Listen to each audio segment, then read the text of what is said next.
tá bom? Então, vamos aqui analisar uma redação do Enem 2017, ok? Aqui eu trouxe o tema.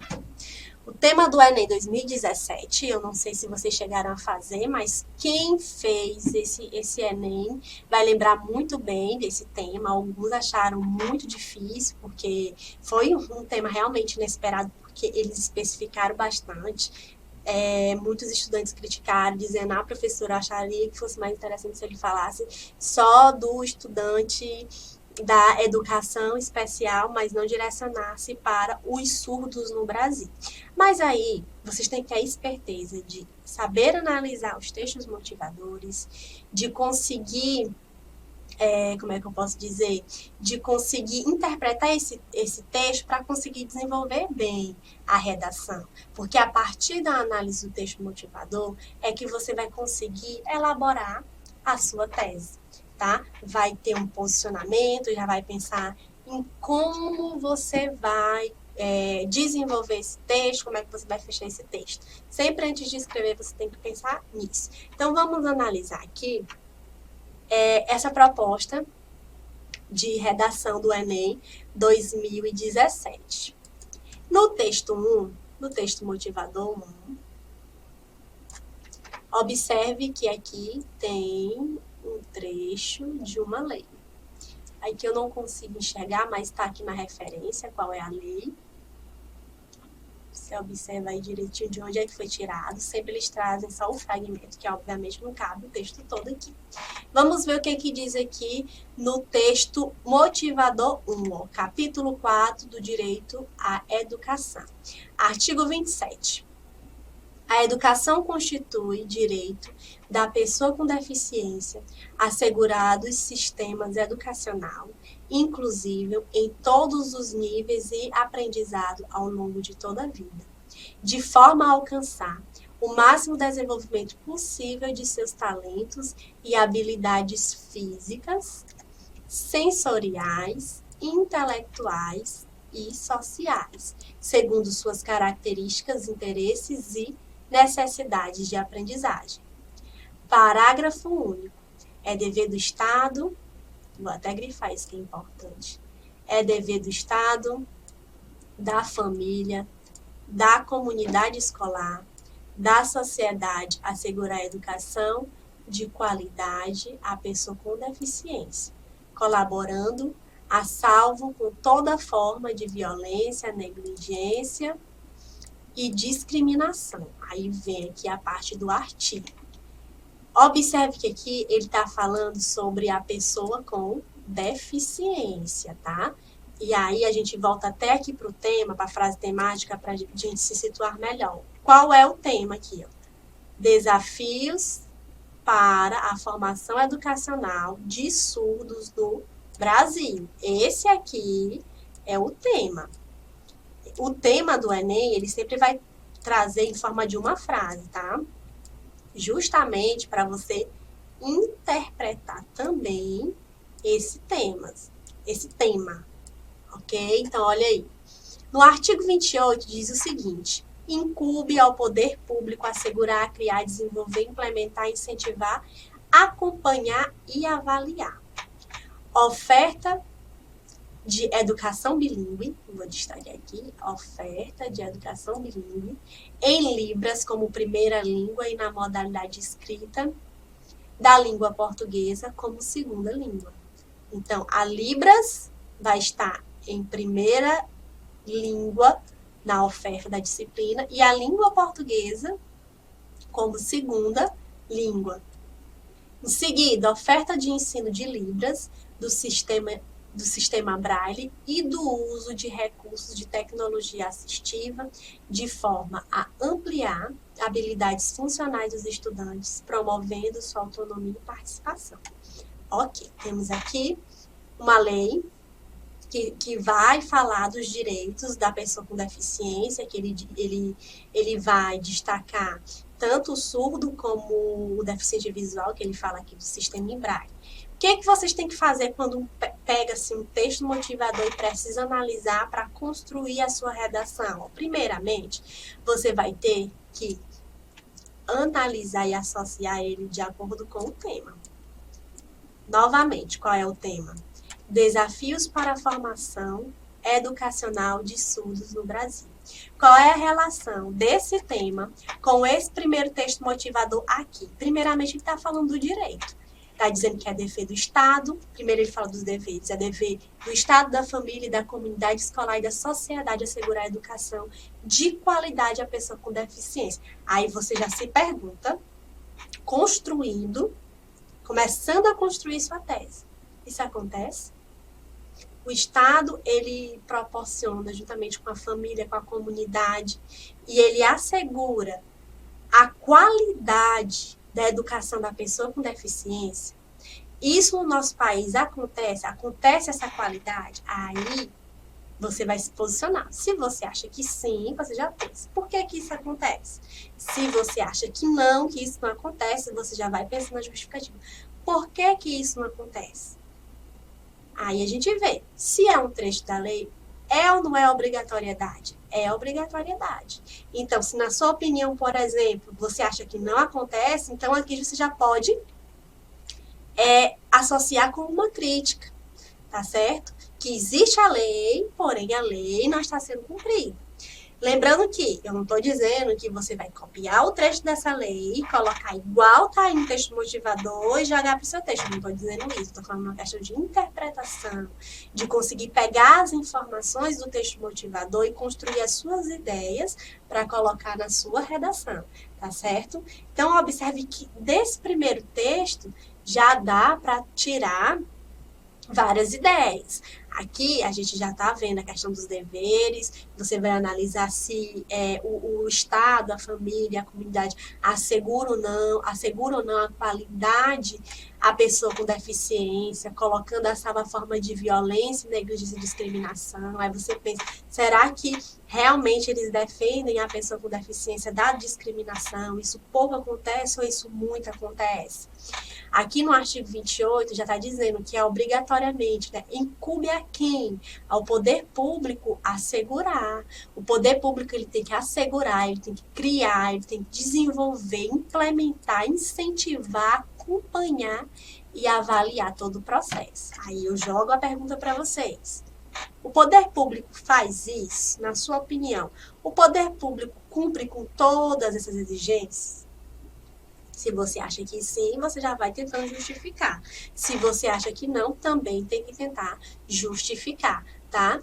E aqui, dando sequência, você vai observar. Ele tem que assegurar, ele tem que criar, desenvolver. O que é que ele tem que fazer com isso? É educação bilíngue.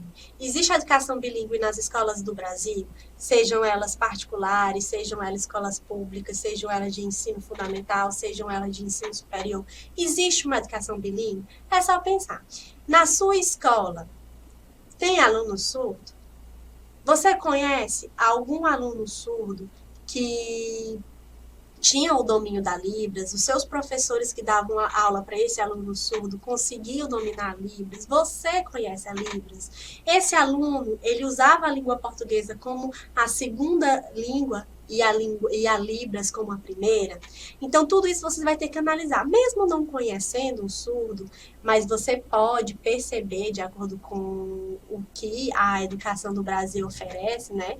Às vezes não oferece nem boas condições para um aluno que não é especial, aí você vai fazer um comparativo. Imagine para um aluno que não é, que é especial. Será que tudo isso aqui, a lei está dizendo que o Estado deve assegurar tudo isso aqui, mas será que ele está assegurando? Será que ele está dando todas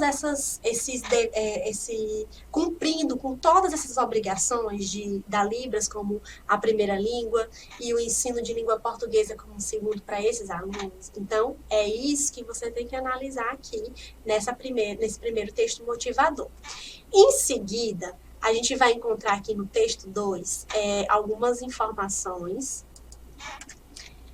de matrícula dos surdos na educação básica, educação especial. Vamos ver em relação às matrículas. A gente observa aqui no gráfico que ele vai fazer uma análise do ano de 2011 até o de 2016. Aqui Nesse primeiro sinal aqui do pontinho preto, são as classes comuns, com alunos inclusos. Nesse tracinho aqui com a bolinha branca, são as classes especiais, escolas exclusivas, tá? Aí você vai fazendo uma análise, ó. Houve um aumento ou houve uma diminuição? Houve um aumento ou houve uma diminuição? Aqui do lado, no texto 3, observe aqui, ó, que essa fonte aqui é do próprio INEP. Sempre é interessante que vocês analisem quando forem fazer a análise dos textos motivadores, sempre ver qual é a fonte, né, de onde é que eles foram retirados. Lembrando lá da aula de gêneros textuais, é interessante que a gente saiba o meio em que esse gênero que a gente está analisando, ele circula. Aqui do lado, observe que tem uma campanha que diz assim, ó, sou surdo e pós-graduado em marketing. E na sua empresa, tem espaço para mim? Trabalho não tolera preconceito, valorize as diferenças. Daí você já pode analisar, observar essa questão da inclusão em relação ao mercado de trabalho. A gente vê que no texto mostra que é um surdo que tem formação, ele é pós-graduado em marketing, então faz o questionamento. Na sua empresa tem vaga para mim? E aí a gente já vê a crítica em seguida, né? Valorize as diferenças. Será que no mercado de trabalho, aqui no contexto do Brasil, existe essa questão da inclusão das pessoas com deficiência, que especifica dos surdos, que faz parte do tema em questão?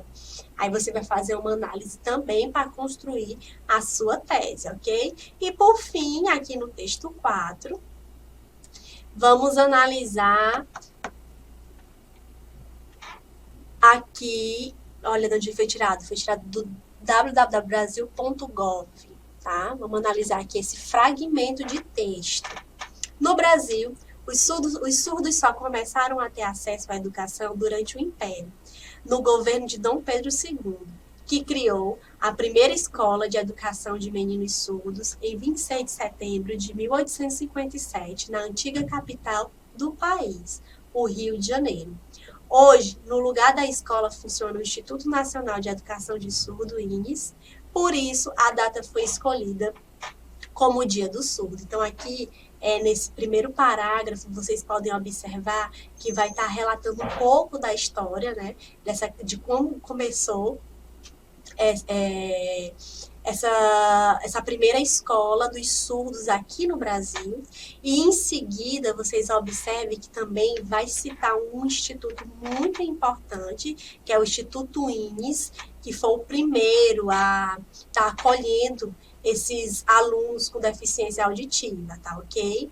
Continuando aqui no segundo parágrafo, observe que ele vai utilizar aqui um conector de oposição. Vamos ver o que ele vai criticar, né? Porque como está usando esse conector de oposição, a gente já espera que vai trazer uma crítica. Contudo, foi somente em 2002, olha só a demora, né?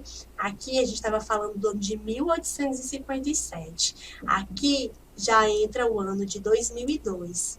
Contudo, foi somente em 2002, por meio da sanção da lei número 10.436, que a língua brasileira de sinais, Libras, foi reconhecida como segunda língua oficial do país. Veja só, quanto tempo demorou para que a Libras seja reconhecida como a segunda língua oficial do nosso país. Durante todo esse tempo, como é que ficou aí a pessoa que tinha esse problema da surdez? Como é que ficou? Isso você vai ter que fazer, esse tipo de questionamento, esse tipo de pergunta, porque vai ajudá-los a elaborar, a construir a tese de vocês, tá ok?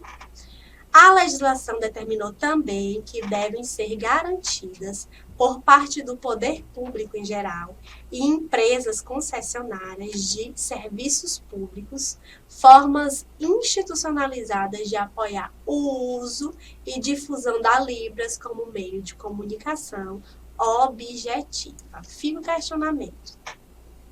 Quem aí sabe falar Libras? Quem aí consegue ter uma noção de um mínimo sinal, como o sinal de oi, de bom dia, de boa tarde, de boa noite. Você sabe? Ou você não tem ideia?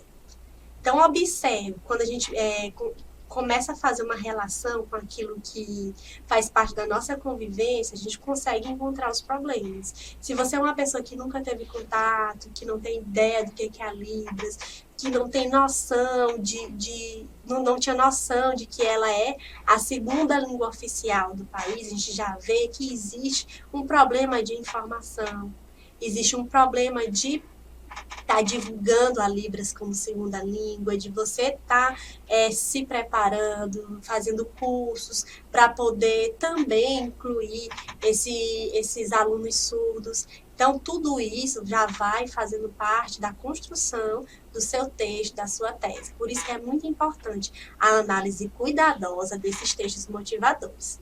Aí você pode perguntar, professora, na hora da prova não dá tempo? Não, dá tempo, tem que dar tempo. Tudo tem que ser treinado antes para que na hora da prova você não se atrapalhe, tá? Você tem que ter já cronometrado mais ou menos quanto tempo você vai gastar com as questões, quanto tempo você vai gastar com o rascunho da redação, com a análise do texto motivador. Por favor, sigam essa dica. Nada de escrever a redação de vocês lendo apenas a frase temática.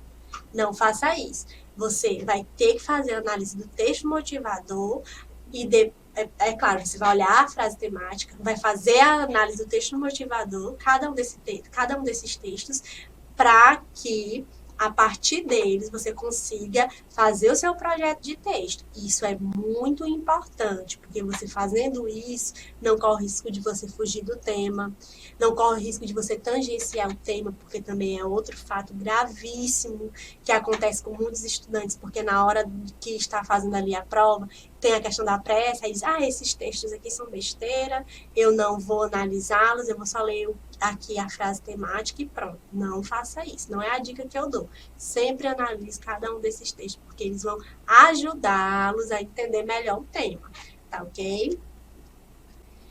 Bom, após fazer toda a análise dos textos motivadores, entendendo bem o tema, né, como eu orientei para vocês, sempre planeje o texto, tá ok? Agora a gente vai fazer a análise daquela redação que eu mostrei para vocês logo no início da aula, que eu disse que vocês devem seguir essa estrutura visual da proposta dos parágrafos, tá certo? Essa redação aí foi uma redação de uma aluna que tirou a nota 1000. É uma redação muito bem organizada, a gente vê a proporção dos parágrafos aí, não tem nenhum muito desproporcional ao outro, são quase todos do mesmo tamanho, existe uma organização. A gente vai fazer a leitura para ver como foi que essa aluna ela elaborou a introdução, o desenvolvimento e a conclusão. Aqui eu desmembrei aqui os parágrafos para a gente visualizar melhor o texto, tá ok? Deixa eu só colocar aqui a caneta, pronto. Observe aqui, ó. Como é que ela iniciou a redação falando desse tema que a gente acabou de analisar, desafios para a formação educacional de surdos no Brasil. A aluna iniciou da seguinte forma: na antiga Esparta, crianças com deficiência eram assassinadas, pois não poderiam ser guerreiras, profissão mais valorizada da época. Então, a gente já vê que aqui ela já traz algo sobre o tema, fazendo uma contextualização, né, trazendo uma alusão histórica da antiga Esparta. O que ela está destacando? Que na antiga Esparta, crianças com deficiência eram assassinadas. Olha que crueldade, que barbaridade, não é isso? Então, já vai entrando dentro do assunto, dentro do tema. Continuando, observe que após ela concluir essa primeira ideia aqui, após ela concluir, aqui onde está o ponto final, ela já traz esse termo aqui, ó, na contemporaneidade, né? Por quê? Porque vai fazer uma relação do que acontecia na época da antiga Esparta e o que está acontecendo agora na contemporaneidade. Olha aí. Na contemporaneidade, tal barbárie não ocorre não ocorre mais. Que bom, né? Não ocorre mais. Porém, há grandes dificuldades. Observe esse conector aqui, ó, porém. Primeiro traz uma ideia positiva de que não ocorre a barbaridade que acontecia na antiga Esparta. Porém, ainda existe o quê? Ainda existe as dificuldades, tá certo? Para garantir aos deficientes, traz de novo aqui aspectos, trechos do tema e especifica quais são os deficientes, ó, em especial os surdos. Não é dos surdos em especial que o tema trata, então a candidata trouxe aqui os surdos para que fique claro que o texto dela vai falar sobre a deficiência dos surdos, tá? O acesso à educação, devido ao preconceito ainda existente na sociedade e à falta de atenção do Estado à questão. Primeiramente, observe que aqui já no finalzinho do parágrafo da introdução, ela aponta dois problemas, ó, que existe o preconceito em relação aos surdos e também existe a falta de atenção do Estado à questão. Aqui está citando duas problemáticas, mas observe que quando essas problemáticas são citadas, não existe uma justificativa para elas, né? E o que espera-se aqui? Espera-se que isso seja justificado ao longo do texto. Então, observe que é uma introdução muito bem organizada. Tem aqui a divisão dos períodos, primeiramente, traz uma alusão histórica, fazendo a sua associação do que ocorreu ao longo da história, no caso da antiga Esparta, o que ocorria com as crianças com deficiência. Em seguida, trouxe para contemporaneidade, né, associou o tema com o momento atual. E aí eu quero que vocês percebam que aqui na introdução a gente vê claramente onde é que está a tese. Observe aí com calma, cuidado, onde é que a autora desse texto, essa candidata, começou a se posicionar. Nas primeiras linhas, você vai observar que é só uma contextualização, né? Uma reafirmação do tema. Mas a partir do momento que ela cita da seguinte forma o trecho: tal barbárie, observe como ela já começa a se posicionar, não ocorre mais, ó, porém há grandes dificuldades para garantir aos deficientes, em especial aos surdos, o acesso à educação. Então, aqui, o avaliador, ele já consegue identificar a tese defendida, o posicionamento da candidata em relação ao tema. Então, pergunto para vocês, nessa introdução, existe a apresentação do tema? Ela fala de pessoas com deficiência e fala dos surdos, especificando essas pessoas com deficiência? Sim, já apontei para vocês. Existe a tese de forma clara? Também, tá aí sublinhado para vocês. Tem a tese que está bastante clara. E, além de tudo isso, ela vai trazer as problemáticas, né? A questão do preconceito, vou botar aqui o número 1, e a questão da falta de atenção do Estado como o problema 2, que deve ser discutido ao longo do texto. Vamos ver se ela vai fazer essa discussão. No segundo parágrafo aqui, ela coloca esse termo, inicialmente, né? Já dá uma ideia de que vai iniciar a discussão sobre aquilo que foi dito na introdução. Inicialmente, o entrave é a mentalidade retrógrada de parte da população, que age como se os deficientes auditivos fossem incapazes de estudarem, posteriormente exercer uma profissão. De fato, tal atitude se relaciona ao conceito de banalidade do mal, trazido pela socióloga Hannah Arendt, quando uma atitude agressiva ocorre constantemente, as pessoas param de vê-la como errada. Um exemplo disso é a discriminação contra os surdos nas escolas e faculdades, seja por olhares maldosos ou pela falta de recursos para garantir seu aprendizado. Nessa situação, o medo do preconceito, que pode ser praticado mesmo pelos educadores, possivelmente leva à desistência do estudo, mantendo a deficiência à margem de seus direitos, fato que é tão grande e excludente quanto os homicídios praticados em Esparta, apenas mais dissimulado. Vamos lá. A aluna, ela conseguiu destacar nesse parágrafo o preconceito existente na sociedade? Ela conseguiu? Sim, ela conseguiu. Observe que aqui ela vai usar como fundamentação teórica o conceito de Hannah Arendt, né? Quando fala das atitudes agressivas, corre constantemente por pessoas param de vê-la como errada. Então, existe algo em que acabou se tornando comum ali na rotina, no dia a dia dessas pessoas. E aí ela vai citar, né, que existe a questão dos olhares maldosos, pela falta de recursos para garantir seu aprendizado. E o que é que acontece com toda essa situação? Quais são as consequências que isso vai trazendo? Ó, os surdos ficam com medo e preconceito, Aliás, existe o medo e o preconceito por parte dos próprios educadores, e isso leva o quê? À desistência do surdo, mantendo a deficiência à margem dos seus direitos. Então, observe que está muito bem organizado, muito bem desenvolvido essa questão 1 aí, que é o preconceito que ainda existe na sociedade. Agora vamos ver se na sequência a candidata ela conseguiu falar sobre essa falta de atenção do Estado à questão dos surdos. Vamos ver. Outro desafio enfrentado pelos portadores de deficiência auditiva é a inobservância estatal. Uma vez que o governo nem sempre cobra tais instituições de ensino a existência de aulas especializadas para esse grupo, ministrada em Libras, além da avaliação do português escrito como segunda língua.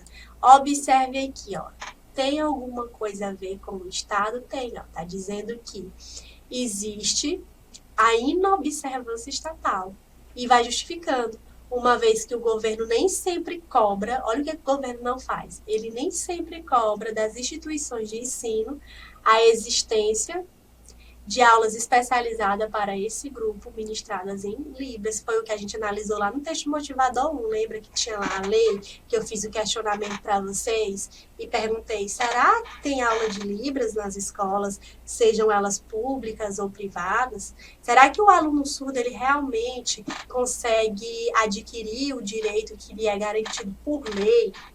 Então, tudo isso, o aluno ele tem que ter a capacidade de interpretar e conseguir reproduzir isso para o texto. A gente observa que essa candidata que tirou nota 1000 conseguiu fazer exatamente isso, né? Ela interpretou ali o texto e construiu a sua tese e justificou de maneira bastante coerente. Dando sequência, ó, de acordo com Habermas, incluir não é só trazer para perto, mas também respeitar e crescer junto com o outro. A frase do filósofo alemão mostra que, enquanto o Estado e a escola não garantirem direitos iguais na educação dos surdos, com respeito por parte dos professores e colegas, tal minoria ainda estará sofrendo práticas discriminatórias, que está o resultado de tudo isso que ela discute, né? O que vai acontecer se essa inobservância do Estado ainda acontecer? O surdo, ele vai continuar sofrendo práticas discriminatórias. E aí a gente volta lá para a introdução. Foi cumprido aqui com êxito tudo que foi organizado na introdução? Aqui, a defesa da tese a gente já analisou aqui na parte do argumento 1, ela justificou bem o preconceito que ainda existe, ela justificou bem a falta de atenção do Estado? Sim, a gente vê com clareza que cada um dos parágrafos apresenta uma discussão.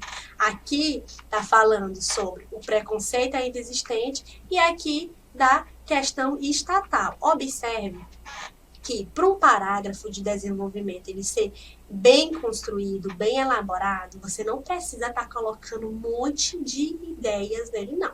Porque às vezes o que o aluno faz? Ele escreve a introdução e até coloca o ponto de vista, mas não enumera as problemáticas que vão ser discutidas. Isso não é obrigatório, mas é como eu disse, é aconselhável para que o texto fique mais organizado. Mas, enfim, digamos que o aluno não colocou.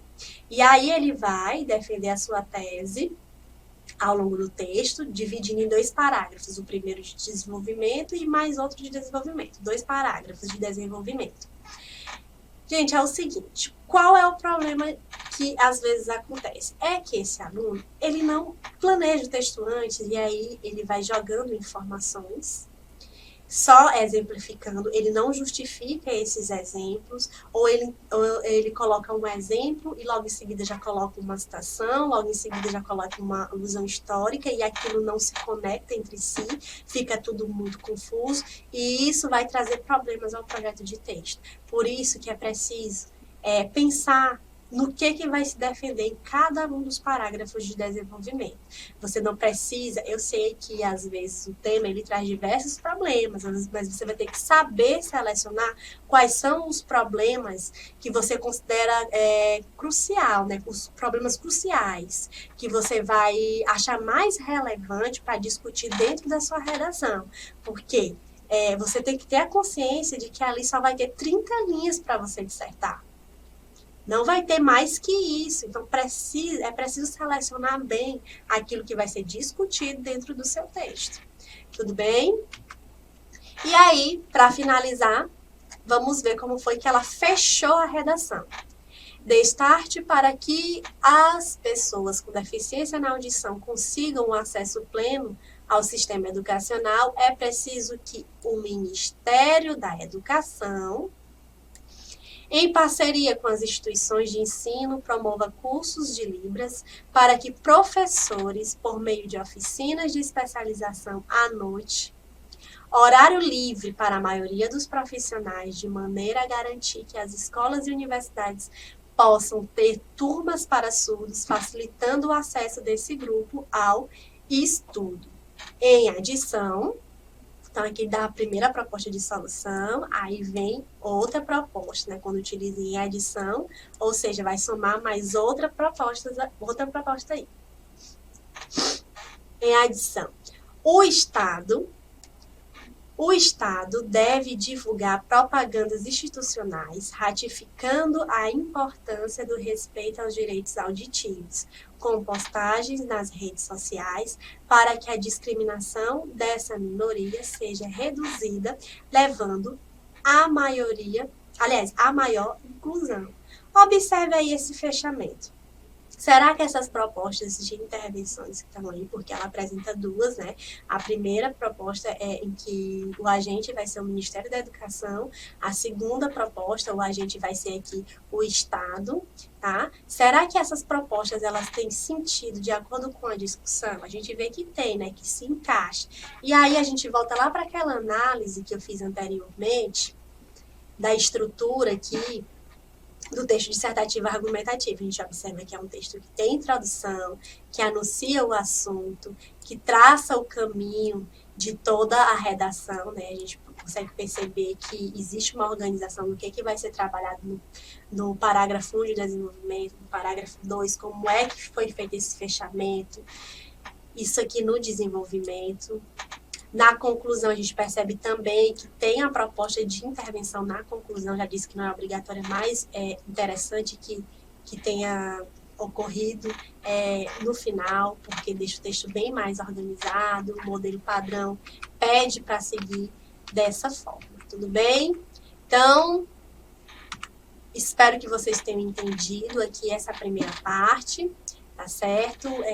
Do que é um texto dissertativo argumentativo, como é a divisão desses parágrafos, o que precisa ter na introdução, do que precisa ter na conclusão e do que precisa fazer para que ele tenha uma boa coerência, uma boa organização. Tá? Na próxima aula eu vou iniciar com um projeto de texto para que vocês tenham um olhar melhor de tudo isso que eu acabei de explicar para vocês, tá certo? Então, até mais. Obrigada.